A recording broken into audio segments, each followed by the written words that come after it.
Russia के Ukraine पर attack को करीबन 1.25 साल गुजर चुका है और इस वॉर ने सबसे ज्यादा जिस खित्ते को नुकसान पहुंचाया है वो है यूरोप। असल में रशिया की लड़ाई सिर्फ यूक्रेन के साथ नहीं है बल्कि एक पूरे ब्लॉक के साथ है जिसे हम वेस्ट कहते हैं। फरवरी 2022 में जब रशिया ने यूक्रेन पर अटैक किया तो जवाब में रशिया पर खुलकर अटैक करने के बजाय इन वेस्टर्न कंट्रीज ने फैसला किया कि वो पीछे रह के ये वॉर लड़ेंगे क्योंकि रशिया एक न्यूक्लियर सुपर पावर है और उससे डायरेक्ट पंगा लेना काफी महंगा पड़ सकता है। इसीलिए वेस्टर्न कंट्रीज ने यूक्रेन को रशिया के खिलाफ लड़ने के लिए बिलियंस ऑफ डॉलर्स के हथियार सप्लाई करना शुरू कर दिए और दूसरी ही तरफ रशिया के बैंक्स, कंपनीज और लोगों पर सैंक्शंस लगाना शुरू कर दी। वेस्टर्न कंट्रीज का ख्याल था कि वो इन सैंक्शंस के जरिए रशिया को मजबूर कर देंगे कि वो यूक्रेन वॉर से पीछे हट जाए, मगर शायद वो भूल गए थे कि रशिया के पास ऐसा हथियार है जिससे वो पूरे यूरोप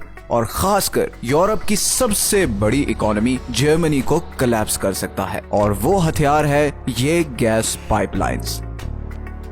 पूरा यूरोप अपनी 25% एनर्जी रिक्वायरमेंट गैस से पूरी करता है और पूरे यूरोप की 50% गैस सप्लाई सिर्फ एक कंट्री से आती है और वो है रशिया। यूरोप में रशियन गैस और ऑयल का सबसे बड़ा बायर है जर्मनी। जब यूरोपीय यूनियन ने रशिया पर सैंक्शंस लगाना शुरू की तो जर्मनी ने रशिया से हर तरह का ट्रेड बंद कर दिया सिवाय गैस और ऑयल सप्लाई के, और उसकी वजह ये है कि अप्रैल 2022 तक जर्मनी की 55% गैस और 35% ऑयल इंपोर्ट रशिया से हो रही थी। तो जर्मनी अच्छी तरह जानता था कि अगर उसने रशिया से गैस और ऑयल लेना फौरन बंद किया तो उसकी इकोनॉमी महीनों में कोलैप्स कर जाएगी। और सिर्फ यही नहीं बल्कि रशिया यूक्रेन वॉर के बाद जर्मनी रशिया को गैस के लिए 220 मिलियन यूरोस पर डे के हिसाब से पेमेंट करता रहा है। ये पेमेंट उस फाइनेंशियल एड से बहुत ज्यादा है जो जर्मनी यूक्रेन को दे रहा था। तो अगर देखा जाए तो इस तरह जर्मनी इनडायरेक्टली रशिया को यूक्रेन के खिलाफ लड़ने के लिए फंड कर रहा था। लेकिन दुनिया की चौथी सबसे बड़ी इकोनॉमी अपनी एनर्जी रिक्वायरमेंट पूरी करने के लिए रशिया पर इतनी ज्यादा डिपेंडेंट क्यों है और ये गैस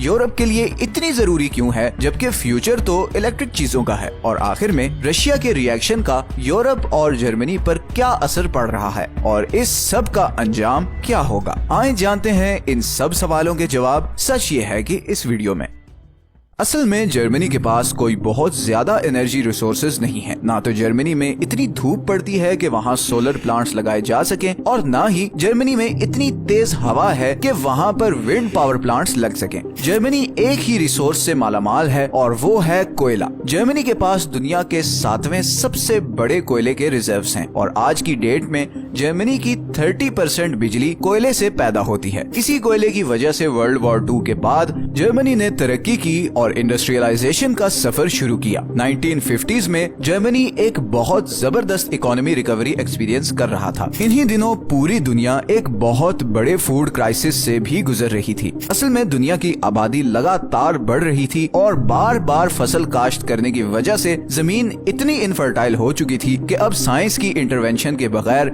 खाने की कमी को पूरा करना मुश्किल नजर आ रहा था। उस वक्त ये प्रेडिक्शंस की जा रही थी कि अगर इस मसले का हल ना निकाला गया तो अगले 30 साल में आधी से ज्यादा दुनिया भूख से मर जाएगी। इसी दौरान खुराक की कमी को पूरा करने के लिए जर्मन साइंटिस्ट फ्रिट्ज हाबर ने अमोनिया डिस्कवर किया, एक ऐसा कंपाउंड जिसके जरिए फर्टिलाइजर बनाया जा सकता था ताकि एग्रीकल्चरल प्रोडक्शन बढ़ाई जा सके। इसी फर्टिलाइजर के जरिए उसी पुरानी जमीन पे किसानों ने पहले की बनिस्बत 4 गुना ज्यादा खाना उगाना शुरू कर दिया और उसके नतीजे में दुनिया की आबादी चंद सालों में ही 4 गुना बढ़ गई। फ्रिट्ज हाबर पर हम ऑलरेडी एक वीडियो बना चुके हैं। ये बहुत ही जबरदस्त स्टोरी है क्योंकि फ्रिट्ज हाबर ने सिर्फ ये फर्टिलाइजर बनाकर अरबों लोगों की जान नहीं बचाई बल्कि उसने एक और चीज भी बनाई थी जिसने लाखों लोगों की जान ले ली थी। इस वीडियो का लिंक आपको डिस्क्रिप्शन में मिल जाएगा। खैर अब वापस आते हैं अपने टॉपिक पे। तो जर्मनी उस जमाने में सबसे ज्यादा अमोनिया बनाने वाला कंट्री था और इस फर्टिलाइजर को बनाने के लिए नेचुरल गैस की जरूरत होती है। इसी तरह उस टाइम जर्मनी की स्टील इंडस्ट्री भी पूरी दुनिया पर छाई हुई थी,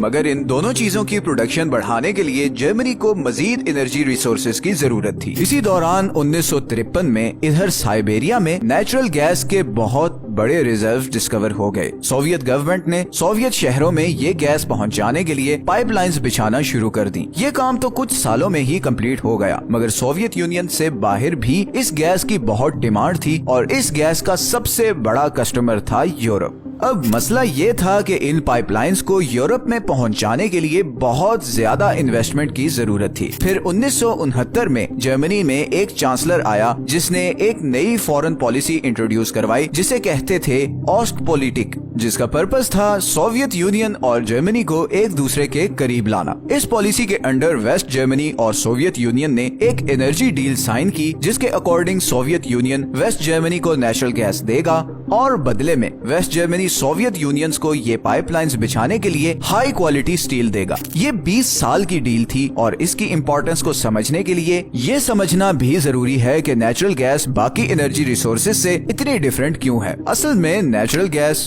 कोयला और तेल दुनिया के 3 सबसे बड़े एनर्जी रिसोर्सेज हैं जिनसे सारी दुनिया और इंडस्ट्री इस वक्त चल रही है। मगर जैसे कोयले और तेल को पूरी दुनिया में कहीं भी समुद्री जहाजों के थ्रू भेजा जा सकता है, वैसे नेचुरल गैस को पाइपलाइंस के बगैर दूसरी किसी जगह भेजना बहुत मुश्किल है और इन पाइपलाइंस को बनाना भी बहुत महंगा, लंबा और मुश्किल काम है। इसीलिए गैस के प्रोजेक्ट्स 20 से 30 साल लंबे होते हैं। 1980s तक सोवियत यूनियन ने यूरोप तक ये गैस पाइपलाइंस बिछा दी और फिर 1990 तक सोवियत यूनियन जर्मनी को अपनी 40% गैस सप्लाई कर रहा था। फिर 1991 में सोवियत यूनियन टूट गया और अब रशिया की मेन गैस पाइपलाइंस ये यूक्रेन से गुजरकर यूरोप जा रही थीं, जिसका मतलब था कि अब रशिया का इन पाइपलाइंस और गैस पे कंट्रोल नहीं होगा। इसी प्रॉब्लम को केटर करने के लिए रशिया ने नई पाइपलाइंस बिछाना शुरू कर दी। 1999 तक रशिया ने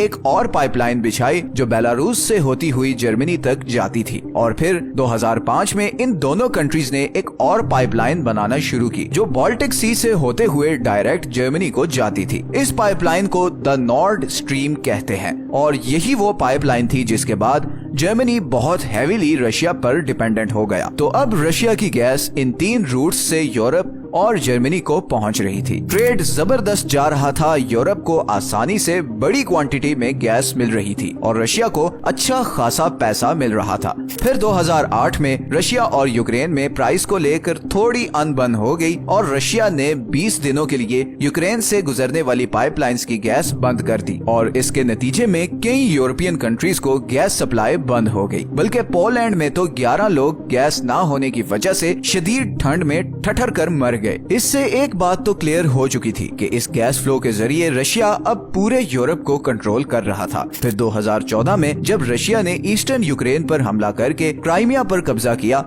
तो पूरे यूरोप ने रशिया पर सैंक्शंस लगा दी और कई कंट्रीज ने इस बार गैस और ऑयल के लिए रशिया के ऑल्टरनेटिव्स देखना शुरू कर दिए। मगर जर्मनी फिर भी रशिया की गैस पर जमा रहा, बल्कि उसने रशिया से और ज्यादा गैस खरीदना शुरू कर दी और ये सिलसिला ऐसे ही चलता रहा और फिर फाइनली सितंबर 2022 में रशिया ने जर्मनी और यूरोप को गैस पहुंचाने वाली सारी पाइपलाइंस बंद कर दी और नतीजतन जर्मनी में एक भूचाल आ गया। गैस शॉर्टेज की वजह से जर्मनी में एनर्जी प्राइसेस जंप कर गईं और जब एनर्जी की प्राइस ऊपर जाती है तो हर चीज की प्राइस ऊपर चली जाती है। जर्मनी में इस वक्त इन्फ्लेशन पिछले 50 सालों में सबसे ज्यादा है। लोग सड़कों पर आ गए हैं और उनकी डिमांड ये है कि जर्मनी को रशिया यूक्रेन वॉर में न्यूट्रल रहना चाहिए, क्योंकि इस वॉर की सबसे बड़ी कीमत पूरे यूरोप में सिर्फ जर्मनी को भरनी पड़ रही है। अब आप सबके जहन में सवाल आ रहा होगा कि जर्मनी आखिर इतना डिपेंडेंट क्यों है रशिया पे? कोई तो अल्टरनेटिव होगा जर्मनी के पास। तो अब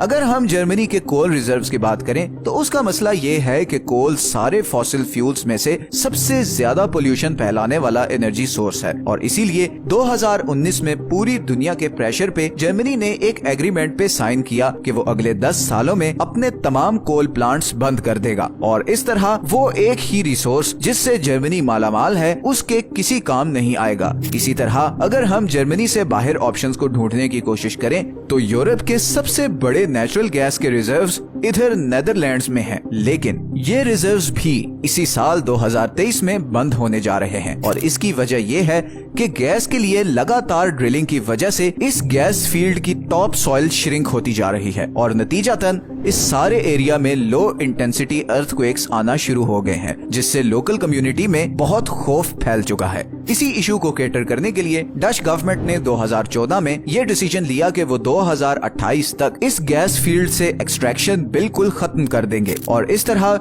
यूरोप के सबसे बड़े गैस रिजर्व्स भी कुछ साल बाद किसी के काम नहीं आएंगे। इसी तरह अल्जीरिया और लीबिया से भी यूरोप में नेचुरल गैस आती है, मगर वो सिर्फ इटली और स्पेन को जाती है। एक आखिरी ऑप्शन जो जर्मनी के पास बचती है वो है LNG, जिसे लिक्विफाइड नेचुरल गैस भी कहा जाता है। LNG असल में ऐसी गैस है जिसे ठंडा करके लिक्विड फॉर्म में कन्वर्ट करके टैंकर्स में पूरी दुनिया में कहीं भी भेजा जा सकता है, लेकिन इसका मसला सिर्फ ये है कि इसके लिए स्पेशल टर्मिनल लगाने पड़ते हैं और वो बहुत महंगे होते हैं। तो अगर लेट्स से जर्मनी कतर से गैस इंपोर्ट करने का प्लान करता है तो एक तो उसे ये गैस बहुत महंगी पड़ेगी और दूसरा इन टर्मिनल्स को बिल्ड करते करते भी कम से कम 5 साल लग जाएंगे। तो शॉर्ट टर्म में तो जर्मनी के पास कोई और ऑल्टरनेटिव नहीं है और वो बुरी तरह फंस चुका है। अब दूसरी तरफ रशिया को देखें तो इस पाइपलाइन को बंद करने का उसे भी बहुत ज्यादा नुकसान हुआ है। बिलियंस ऑफ डॉलर्स जो यूरोप और खासकर जर्मनी से आ रहे थे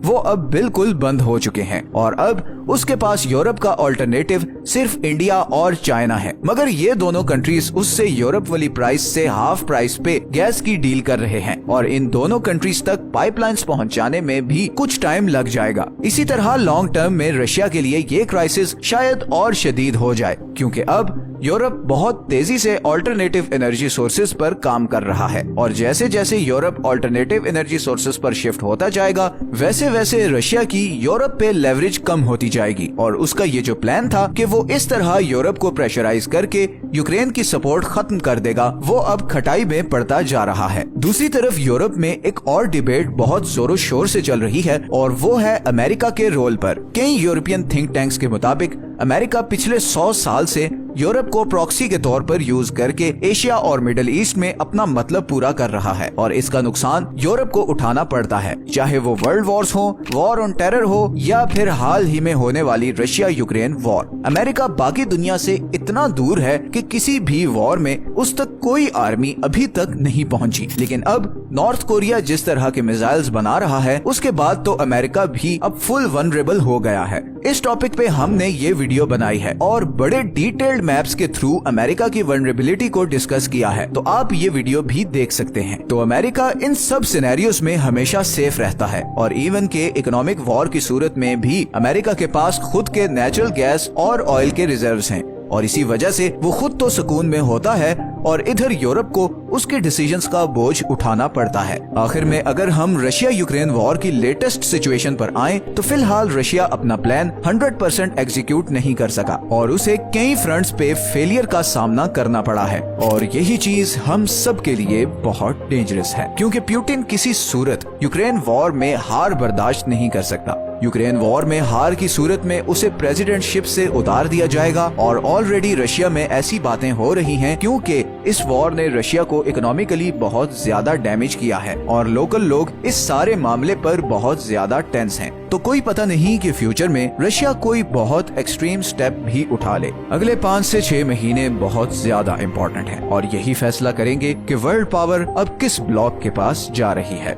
अगर आपको आज की वीडियो अच्छी लगी है तो इसे लाइक और चैनल को सब्सक्राइब जरूर कर दें। ये हैं वो सारे सोर्सेज जहां से हमने इस वीडियो के लिए कंसल्ट किया है। मिलते हैं नेक्स्ट वीडियो में, अपना ख्याल रखिएगा। अल्लाह हाफिज।